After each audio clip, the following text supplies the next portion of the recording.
At least I think we're going live. Oh, we're live. All right. We're live right now. We are live right now. So it's the It's Showtime podcast, first episode. I tried to record one. This is the first episode. This is the first episode. So talk some sports. It's what we do. Caleb Cox, Josh Blackburn. Josh Blackburn, Caleb Cox. We're here live. But we're going through games a little bit earlier, just through. Central Florida, if they're still the real deal, or yeah, it's really happened. They are go undefeated, but you can't opponents know who last year. Besides, I mean, I know they played really good play. But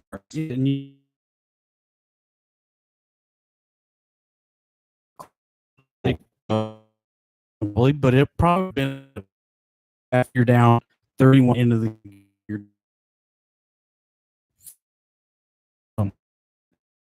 Looking at other games, and we talked about State Oregon, even without Herb. I don't think all that talent's still there. Yeah, I mean the line's 38.5. Yeah, 38.5. So who are they playing? Oregon State. No, yeah, didn't the Jaquiz Rogers Oregon State? Yeah, not the Jaquiz Rogers from past.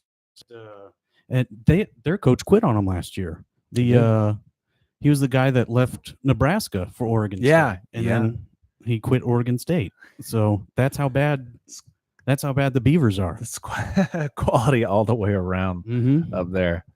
FAU, we're big Last Chance U fans. If you watch season 3, we're on season 3 now. So season 3 was awesome. And we'll talk about Last Chance U here in a little bit. But we were big fans. A lot of those kids that came out of the first 2 seasons ended up getting scholarships to FAU, to Lane Kiffin. I personally think Lane Kiffin is a good coach, little out there, little, has the Nick Saban taste. Not sure if he can do it at a big time program, but FAU is a great place for him to really make a culture, set a standard. I think he would work with how brash he seems to be. I think that's a perfect place for him, which is he'll screw that up somehow in the first big school that comes knocking. He'll go Tennessee. Which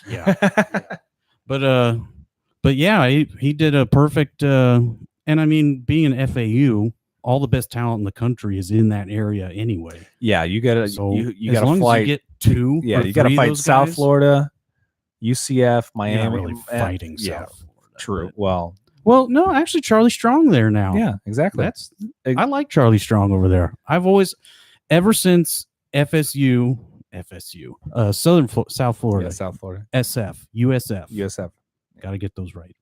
USF, when they had that big time game against West Virginia on ESPN. I've always been a fan of them for some reason. They're like one of my things that if I don't really care about the teams, that's a guy I'm rooting for. Now, with me being a Miami fan in college, USF was always the team that I was like, oh, we're gonna just let down and get stomped out by these guys, and it happened in the past, but you also say that against Boston College and West Virginia, Florida State, and it's just all those teams. I'm biting my nails now, but hey, Mark Richt is there, and they're looking good. Miami's ranked 8th in the country this year. Yes, and I don't think they have a decent quarterback.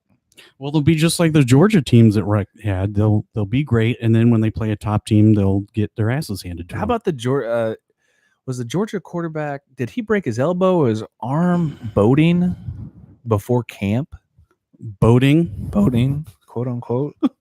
Maybe. I don't college heard kids. Of that. I don't. Who is the Brom? Oh, it's not Brom. The freshman, ward number 10 or number 11, played lights out. I mean, Georgia's going to be good. Oh, absolutely. Obviously. I mean, they got on top recruiting classes last year. It was top 5. You got all the they're going to be bringing it. You got all those big time players coming there. Game of the weekend, we're probably thinking is Washington Auburn. You got number 6 versus That's number most 9. intriguing to me because I told you this beforehand. I think Auburn is a paper tiger right now. Mm-hmm. This kind of reminds me of their couple years with Chiswick, where they might have a good recruiting class, but I think their coach is trash. I think their coach is trash. Their quarterbacks have been trashed the last like 6 years. Nick Marshall couldn't throw for 150 yards average per games. He can't win any games. Who is their quarterback right now? I have no idea. Exactly. I don't know. And I think Washington, they had a little bit of a dip last year, but I think they'll be. But a neutral site game, you're obviously going to have more Auburn fans than. Well, obviously, those neutral site games, you want to put them in SEC country. Exactly. God forbid you make a SEC school travel up north anywhere. For sure. Do you remember? It wasn't last year or 2 years ago where LSU went up to play Wisconsin. And this is like the first week of the season. Mm-hmm. The temperature up there was probably mid 60s or something, and they're all wearing long sleeves. They're all and wearing the hoodies. full face covered up stuff. What a bunch of but then being a crappy Miami fan at points, they're playing in the like the Sun Bowl or whatever, or they're playing in UTEP Stadium. Oh yeah, they played Notre Dame like 6 years ago in the Sun Bowl, and it was just like that. Snow and just like these South Florida kids have no idea. Nope. Michigan Notre Dame. Yeah, that's the first week game, isn't it? That's Saturday. No, it's Saturday. 7:30. Saturday is the first week game. But yes, we're seeing this. 14 versus 12. Jim Harbaugh, I think this is a must-win year for him. It is. If he has a quarterback, like the team is fine. Avon's Brandon Peters was named the backup. I think the Ole Miss transfer is the starter. It's amazing with all that recruiting and all that, positive momentum over there. You get the number one. Yeah, you get the number one kid in high school, and you just throw a transfer in from. I understand being older, being in the system, being in the big lights, but you know what? Brandon Peters did play last year because Michigan had quarterback troubles, quarterback injuries, just about a little bit of everything. Who wins that game? Notre Dame. It's Notre Dame by a point.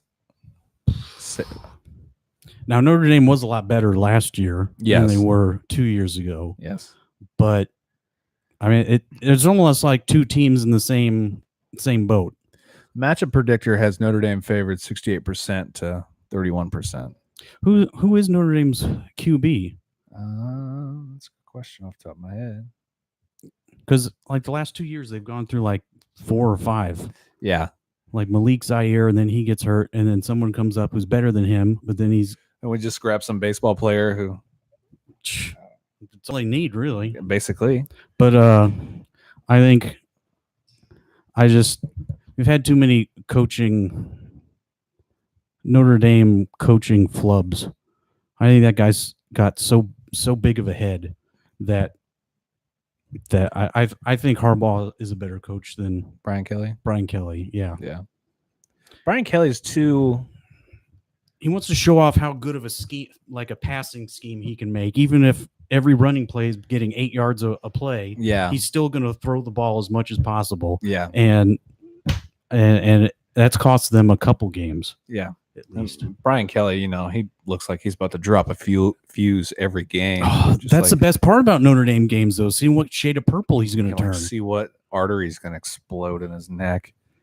I think Brian Kelly. I don't think I could play for a guy like Brian Kelly. I mean, I played for Trent Miles. Trent Miles was a tough guy to play for, but he gave you that tough love. Obviously, I don't know Brian Kelly behind the scenes, but outside looking in, that sucker looked like he'd try to eat you alive. Oh yeah. Who was the first couple years he was there? Who was that white kid that was quarterback for him? And then he ended up like getting kicked out of school like before his senior year or something. But anytime he would throw a pick or something, he'd walk off to the sidelines and just have this scared, like, I'm gonna get the shit ripped out of me, yeah, like look in his face. And Brian Kelly, he's like, "What did you just do?" Yeah, Brian. Oh, so bad. So I'm gonna go Michigan. I'm gonna go Michigan too. I think it's. That's a game that I wouldn't be surprised what happens either way. No. Even if it's a blowout either way, I wouldn't be surprised. So Alabama's kicking off with Louisville. Ugh. That's gonna be interesting. Really? Well, who's in place of Lamar Jackson? I mean, every time someone sleeps on Louisville playing an SEC team, they beat the shit out of the SEC team. Yeah. And so who did they name a starting quarterback for Alabama? I haven't heard. Why wouldn't you go with the kid, the Tuiaso Sopo or whatever his island name is? It's just like you just 5 stars backing up 5 stars backing up 5 stars. It's just like, who do you want to? I mean, throw whoever you want out there. They're gonna do fine. Sunday game, Miami LSU. It's gonna be a real good game. They're playing at Cowboy Stadium. Yeah. Well, I know who you're going with. That's easy.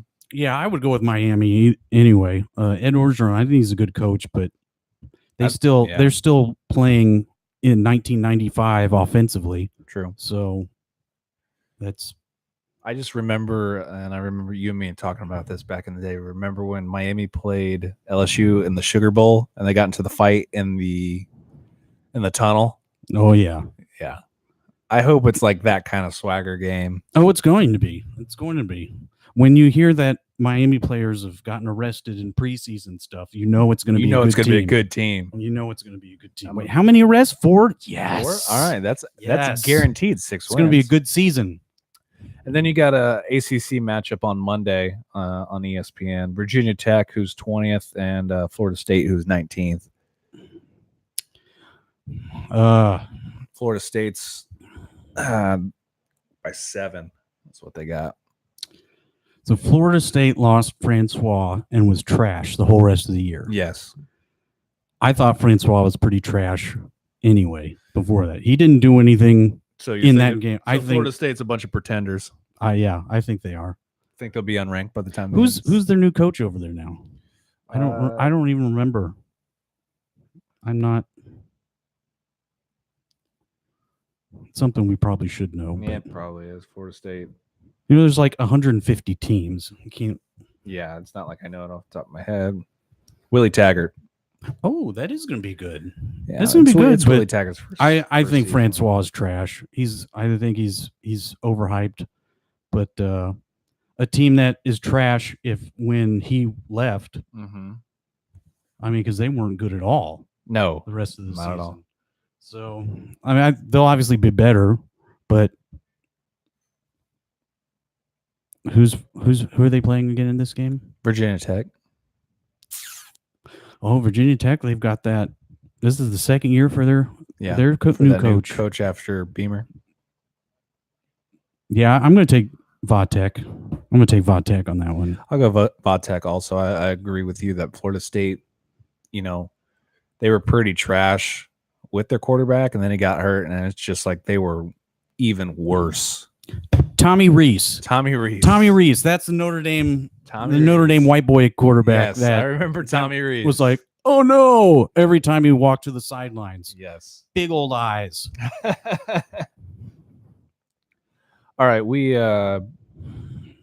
talked about it earlier with FAU. We were talking about Last Chance U, and I know it was a huge season. The first 1 and 2 seasons is a huge series on Netflix. Malik Henry was the story this year. Yeah. So, I'll give my thoughts on like the first 2 seasons of East Mississippi, Buddy Stevens. And if you haven't seen it, obviously it's a great Netflix series to go watch. It's a great show. We're probably going to spoil it and ruin it for you. So don't watch if you're about to.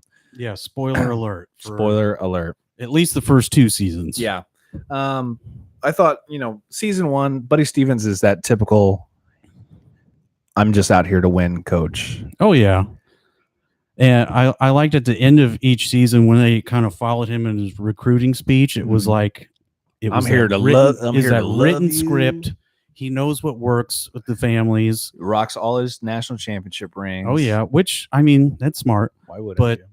but I almost wonder if he knows what reactions he's going to get from these parents. Yeah, and he can't. I don't know if he can go off the cuff with any of that stuff. But you and then you look at the players that when they leave East Mississippi, they all resent Buddy Stevens. They're just there to get their scholarship and leave. It's not like Buddy Stevens is a life coach. The sucker's there trying to win. Yeah, but also these kids aren't there to love East Mississippi. They're there to get their D1 scholarship. True, and so, I can't believe like most of the time how half these kids like screw that up. Like how hard is it to one, go to class, two, do homework? Now I was an awful student in high school, but it's not like they're taking chemistry 203. This is like it. Some of these English classes, they write their reports, and it was like a page. You just long. show up. You can't do a page. But it's just like it's the lack of effort. I know that, football is all you want to do because I was in the same boat when I went to Indiana State. But come on. But yeah, well, especially this third season. Yeah, third season. This other school, Independence, Kansas. It really brought forward how these kids have only been told, hey, basically your only worth is football. Yeah. And no one has really put in the time to teach them, hey, you guys need an education too. And that it shows when, the only thing they can really write about is, their own lives and football. And, I don't blame these kids. I think that's another thing wrong with youth sports and high school sports and high school sport culture is, hey, your only worth is football.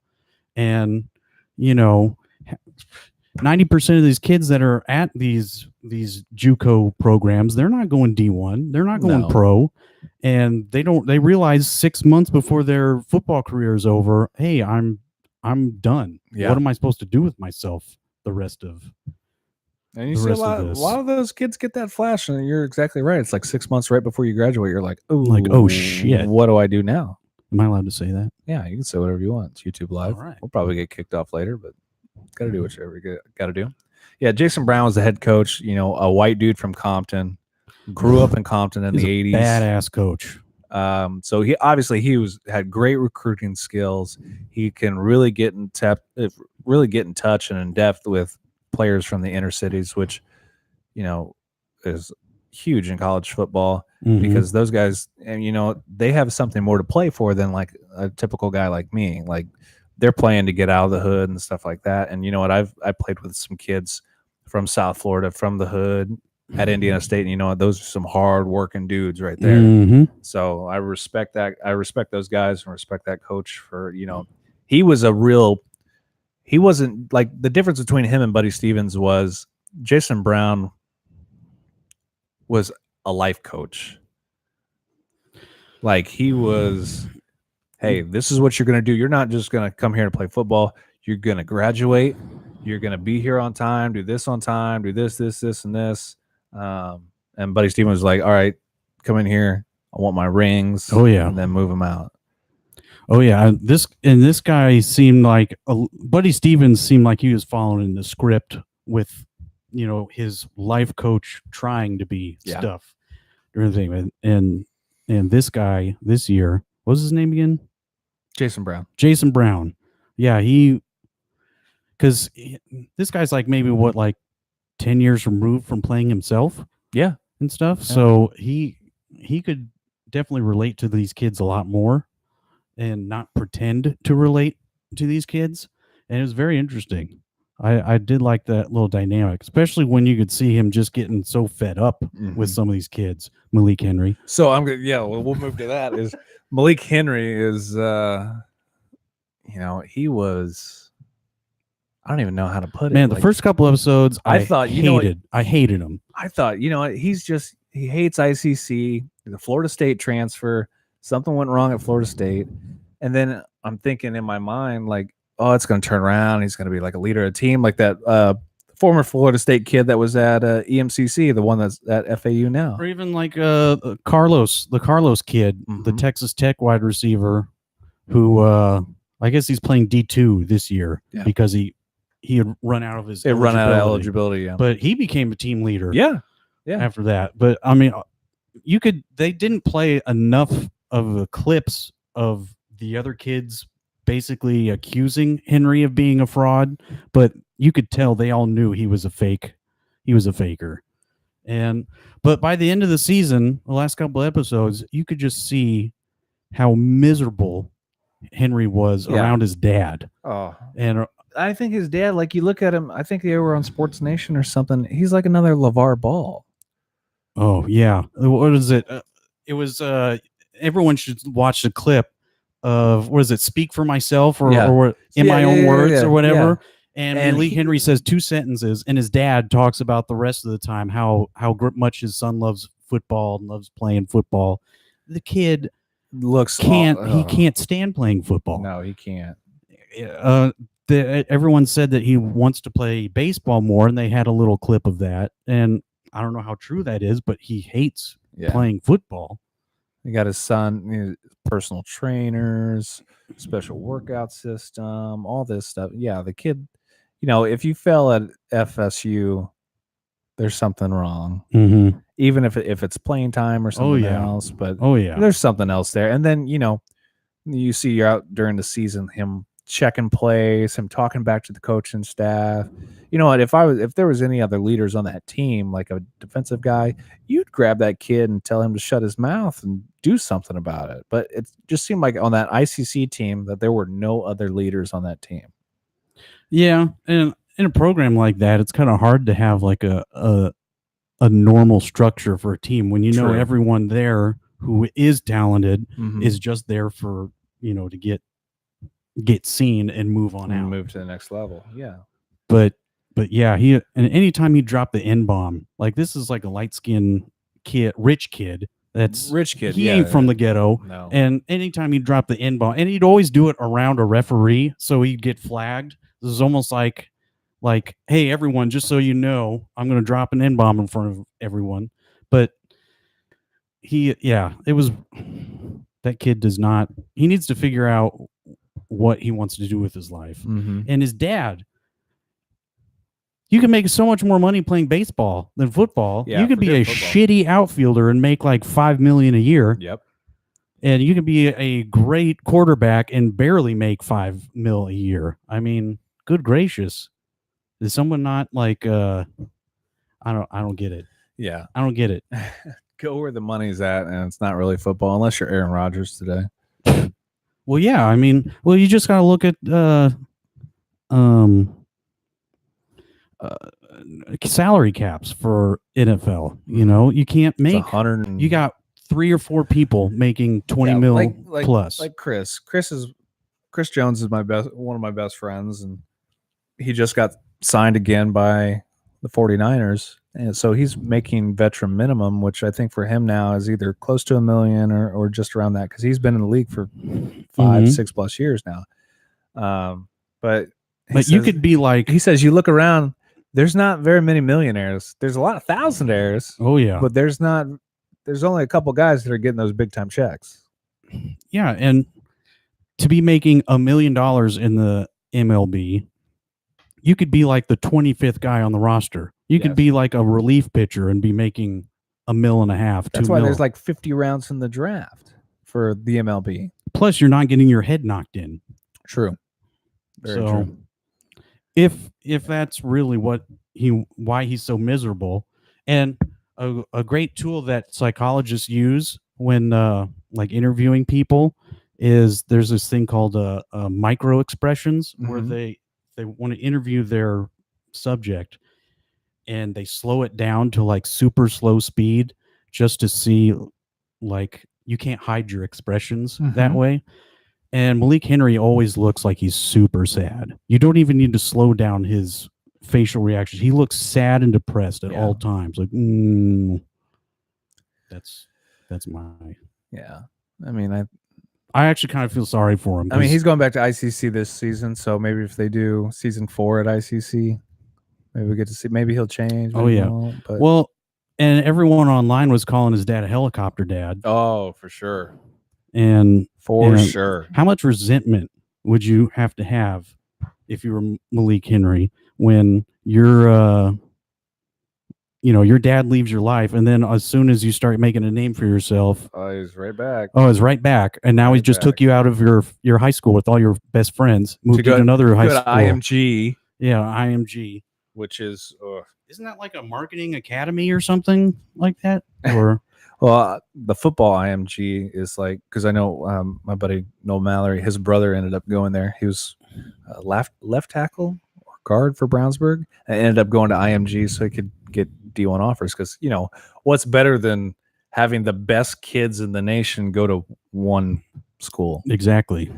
They get the right prep and this and that for college. I mean, it's feeder system, obviously, but I'm not down with that. But he said he went to like 3 different high schools in 4 years, something like that. It's not a good way of making friends. That never heard him talk about girl problems. That's true. I mean, not much for him to find out in Kansas. No, he's a South Florida guy. But we'll see. Maybe, hopefully, they shoot season 4. I haven't heard anything about it. I think I did see that they're staying in Independence. Are they? Good. Yeah. Good. I think they should have a good team again. I was very down to see that linebacker.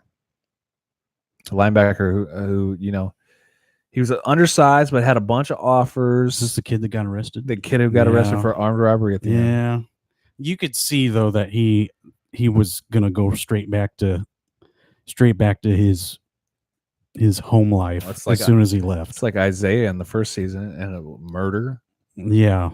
Oh, at the last episode of this season, they do review of people and it showed the story, like the trial of those guys, because both and his brother was the wide receiver at IU. Yeah, and he got acquitted of everything, but then IU said, no, you can't come back. Can't come back here. Yeah, we don't want these problems.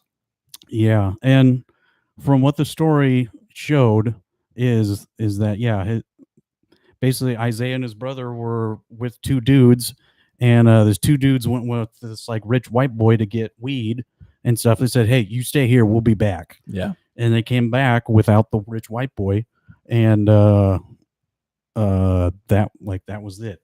And then there's video of them like partying with some money afterwards. It doesn't show any of the brothers, but it shows a dude with dreads, which Isaiah Wright had dreads, so it could be shown that he was in the video going, yeah, we got our money. Could be.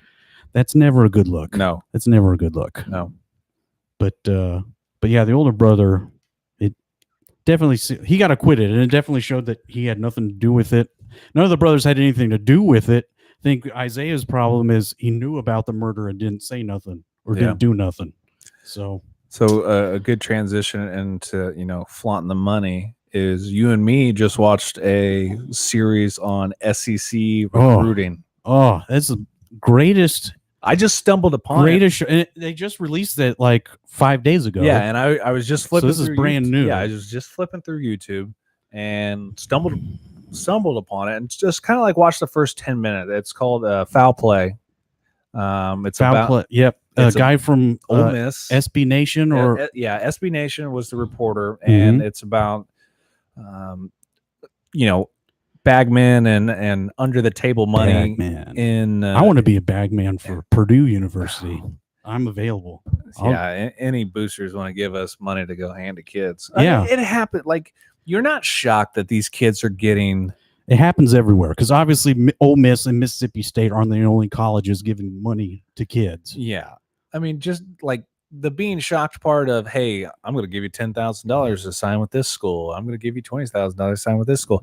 You can't tell me that Alabama, LSU, Texas, you can't tell me it's happening. It's happening all over. SMU was doing it back in the day. They gave Eric Dickerson a Cadillac. Mm-hmm. They bought his mom a house. He'll still never claim to that, but you watch the Pony Express, automatically. Oh yeah. But it was really how in depth it was, and I guess the reason he started doing this was Laramie Tunsil, when he on draft night, when it got the gas mask bomb, gas mask bong released. That was like a financial advisor that that released that just to sabotage him. Yeah, because Laramie promised him he would be a part of his life or part of his team once he got into the NFL, and Laramie ended up being like, "Nah, I'm good." So, when you have a financial advisor like that buying you iPhones and stuff, and then setting up your iCloud account, and he's like, "Oh man, here you go," but yet all your stuff is going right to him. Man, it shows both sides. It's a lot of people taking advantage of the athletes. Oh yeah, taking advantage of these kids who are struggling, coming from impoverished places and need money, and they don't know what to do with money or how to take care of it, so they just hey, this guy's nice to me. But I also thought that it was nice how they show that the NCAA's not right either. How much the NCAA is at fault.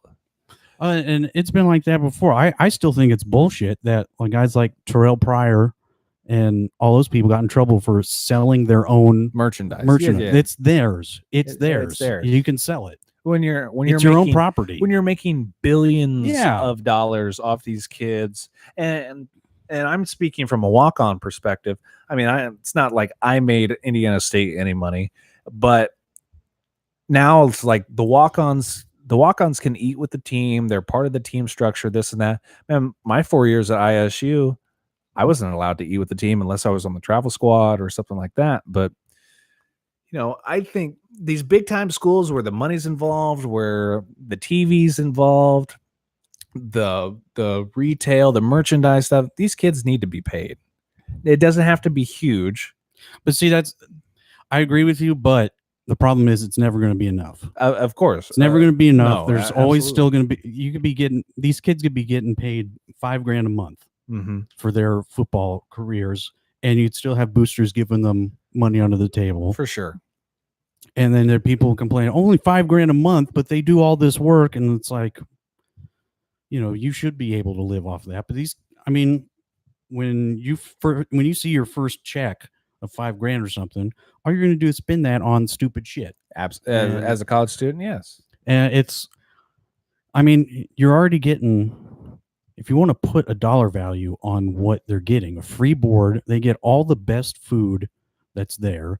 They already get a stipend of like $800 or $1,000 a month anyway. I don't remember what it was. They get something. Yeah, but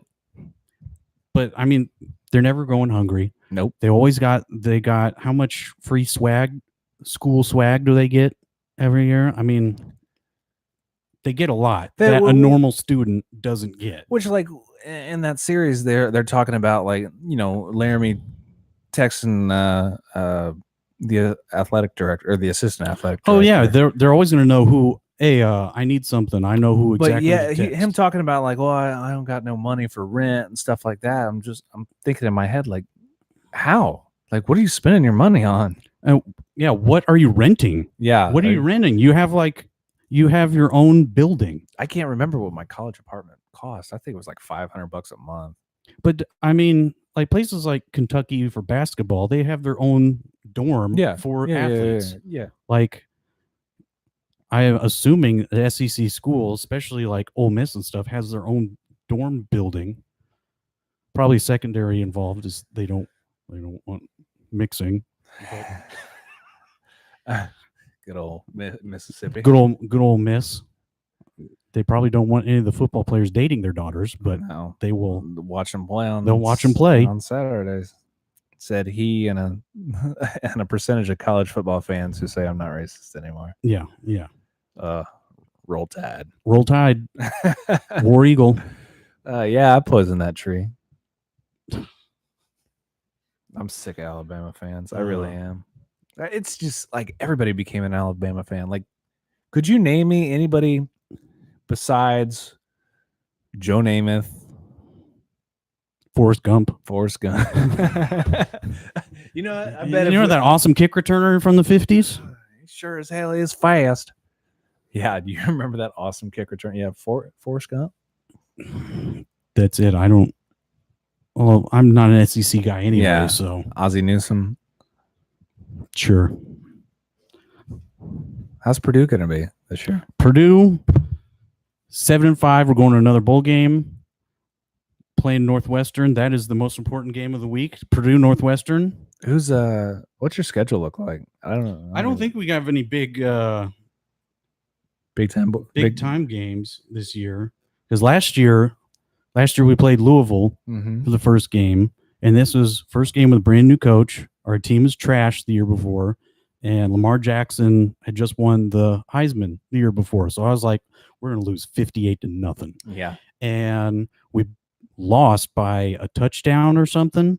It's not bad. And we lost by a touchdown when a guy fumbled before going into the end zone. So really, we should have won that game. But that was like our ramping up point to, oh, this coach is obviously kind of good.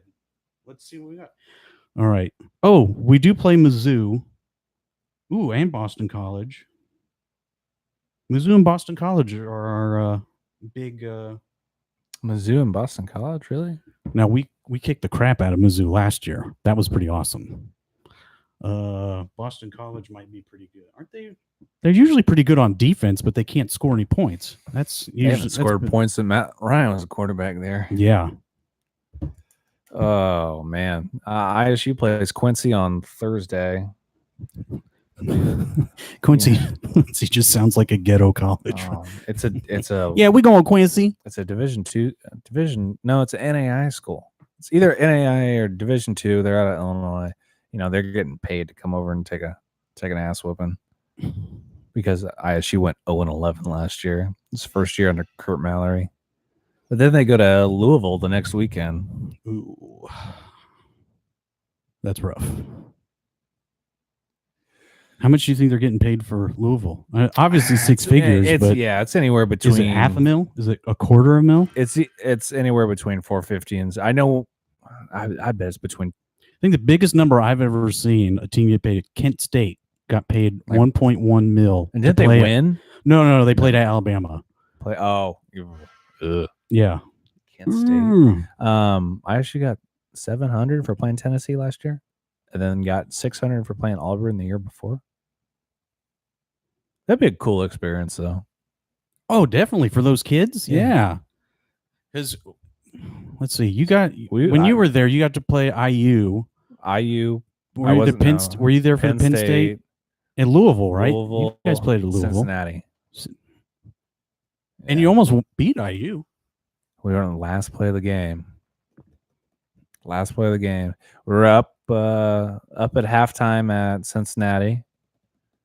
Louisville, it was close until the third quarter. And then Penn State, it was close for about the first 30 seconds. And then we're like, man, there's 100,000 people here. There was actually 98,000 people in the stand for playing ISU. I couldn't believe that. And then year after I graduated, they play Purdue. So I drive up to West Lafayette to watch the game. I'm like, all right, well, we got a good chance. We're going to come out here and do opening kickoff. Purdue house sit. Just like, oh, well. I think I remember that where the game still ended up coming down close to the very last play or the very last series. But that was the first year with Daryl Hazel. Yes. And yeah, we got a big lead, and then after halftime we didn't score just anything because I think Shakir was still playing. That's kind of what kept us in the game. But yeah. And Purdue having Daryl Hazel as a coach. True. Very true. God, that was the worst hire ever. I'm so glad that preseason football is almost over too. I'm sick of preseason football. Yeah, I mean, I don't even pay attention to preseason football. No. It's so boring. I just want to see who gets cut this week. Yeah, how now me and my wife were cord cutters, so I don't have cable anymore. Yeah. So I saw the first 2 episodes of Hard Knocks, but I haven't seen anything else other than that. I didn't see the episode last night. I've just seen the first 2 Do they still have like 5 quarterbacks on their roster? It's Tyrod. It's Tyrod and Baker. And then the one kid, I don't even know what his name is. The one kid who like the first or second episode they joked about, he was the guy that arranged everything and I had never heard of the guy. Neither have I. Saw one of their linebackers today got busted by the feds for investment fraud, insider trading. Made $1.2 million insider trading. Insider trading? A guy at the Browns? Yeah. Okay. Guilty. It's okay. I'm guessing he was a white guy. No. Because coincidentally enough, like in the first episode, wasn't there this one guy that was trying to give financial advice? Financial advice. Leave a meal in your. Wow, that would be crazy if that was the guy. Yeah, and that was the insider info. That's exactly what I thought. Because here's the tweet. In conclusion, if you give your money to Micah Kendricks in 7 years, you'll have $64 million. but yes, I'm going to retweet that real quick. There you go. But yeah, that's exactly who I thought it was. Odell getting $96 million. Overpaid, deserve it. I think it's overpaying, but he does not deserve $96 million. No, I mean, I'm not gonna dog a guy for getting his money, but but no, I don't think a wide receiver in this day and age is worth that. 96 million, especially over emotional guy that diva. Yeah, emotional. You say diva or anything, but these emotional guys where if you have a smart cornerback on him that can just slowly get inside his head over and over again, and he'll just have another one of those big blow-ups that he had. And then he's going to be the whole second half of last year, he didn't really do much. Internet sensation. Aaron Rodgers got paid today, $134 million, $100 guaranteed. It's a lot for an overhyped quarterback who's dating an overhyped race car driver. She's not really a race car driver. Not anymore. She's retired. It's true. Well, sure. She won one race. She probably has made more than he has, though. Oh yeah. If you're counting all, she's probably had just amount of head trauma as he has too. Probably. She's done a lot of crashing. Yeah. A lot of crashing. Yes. Had a big wreck at the 500 this year. Yeah. Which I was kind of happy to see, but a lot of people were. You think Andrew Luck stays healthy the entire year? I hope so. Hasn't he missed the last couple practices? No, that's something. I don't know. It just scrolled across the bottom of the TV, but yeah, that's all I know about it. But hopefully he does. I couldn't tell you who any of our wide receivers are. I was looking forward to having Deion Kane until his ACL decided to explode. See, even that, I have no idea who that is. You don't know who Deion Kane is? You don't remember him from Clemson? Can't tell you that I'm a huge Clemson follower. Well, is he recently from Clemson? Yeah, we got Deshaun Watson. That's who I know. Really? That's it? And then Hopkins. But Hopkins is with the Texans, right? Yeah. Yeah, our wide receiver lineup is pretty trash. Hey, isn't we should go get Des Bryant. Is the guy from wasn't there a Center Grove quarterback or someone from that went to Clemson?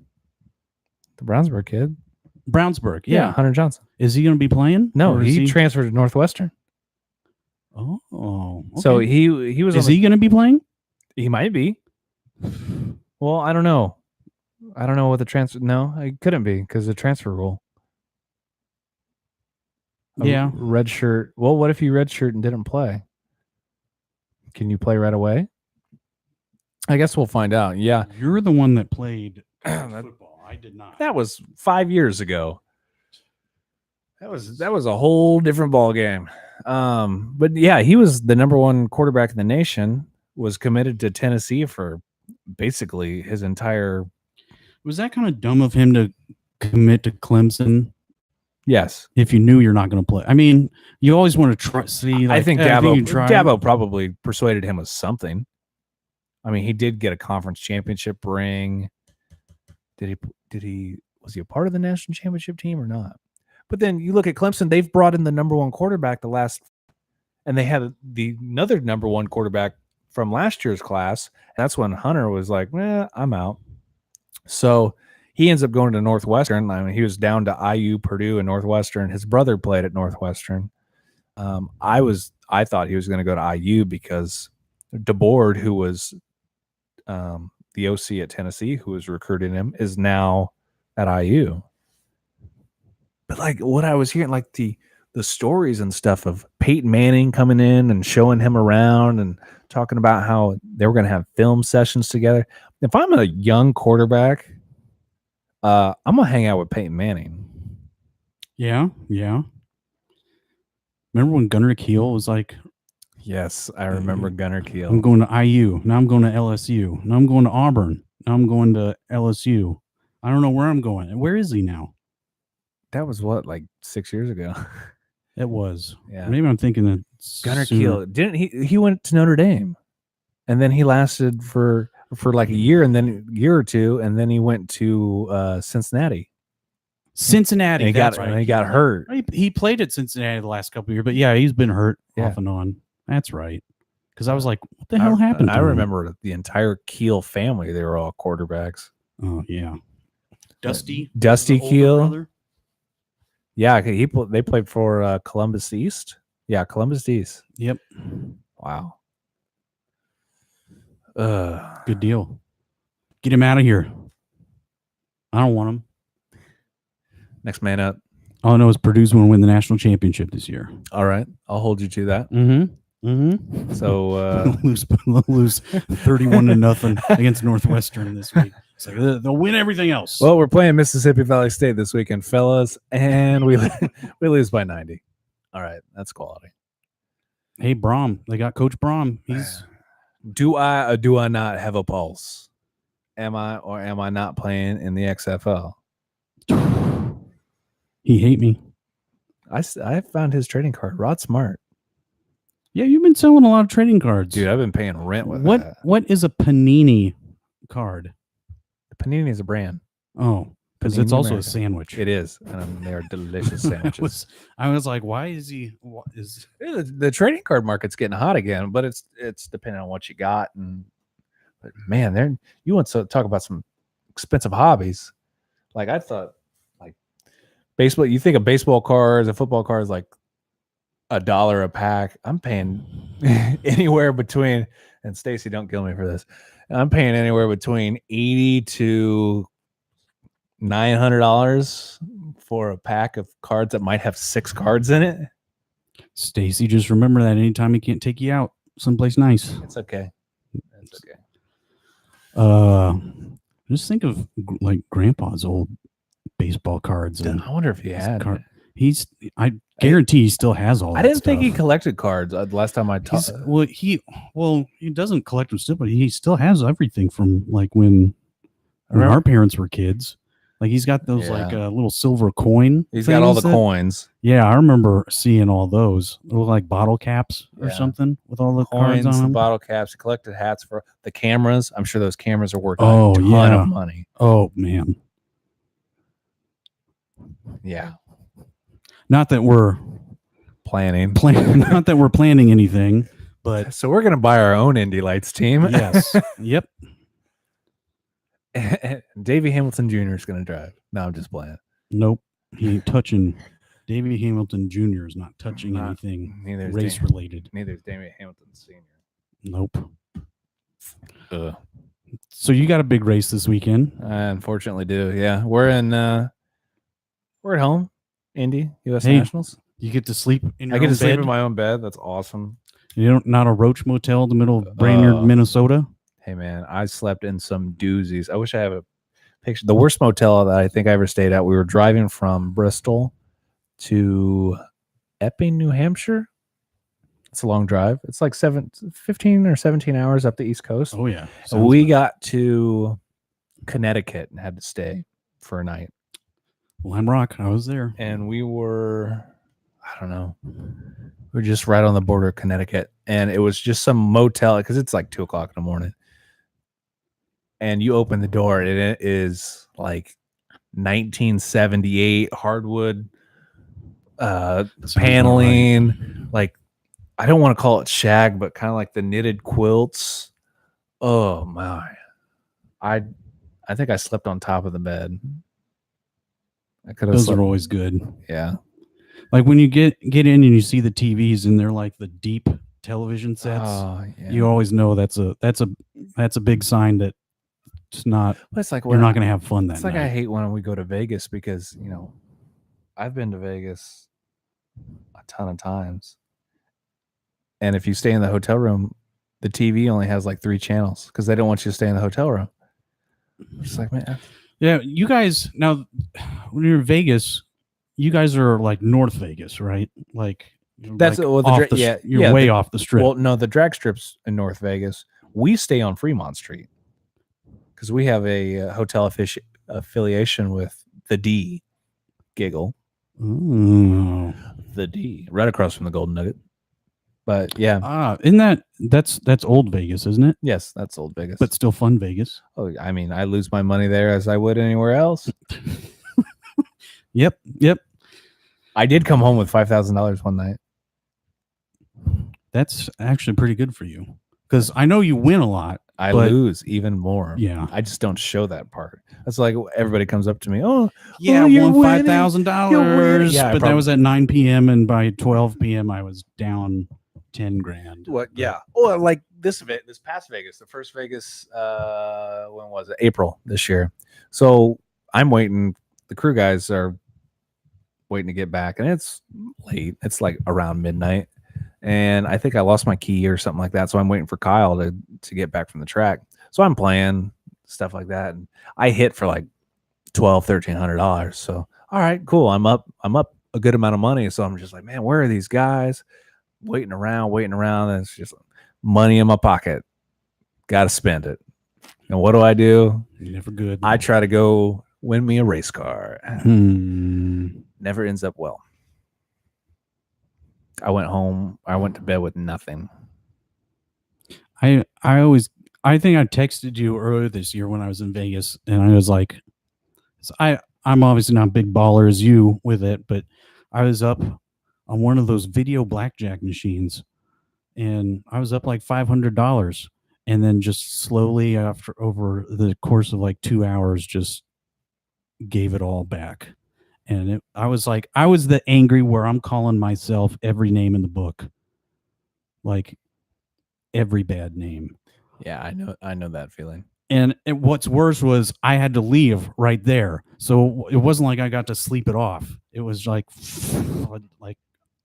I had stayed later than I should have and lost all my money. But were you like me and be like, oh, I could win it back the next night? Oh, of course, lost even more. Yeah. Yeah, here's some more great ideas. I hate gambling so much. How was Seattle? Seattle and drag racing doesn't like.